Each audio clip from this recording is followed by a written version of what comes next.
I had this rock put in as a sitting rock.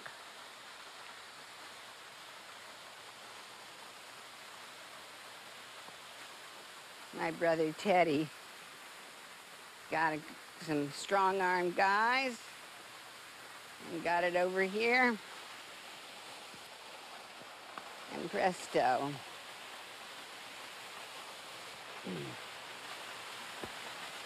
I have my water gazing spot.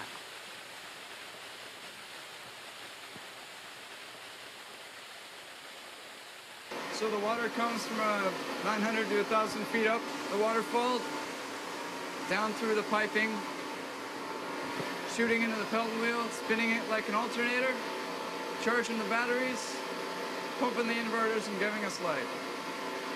The idea of having a waterfall, you know, on your land, whoa, la. I mean, that's pretty luxurious. If anyone asked me to define luxury or riches, that's what I'd say. Abundant flowing water.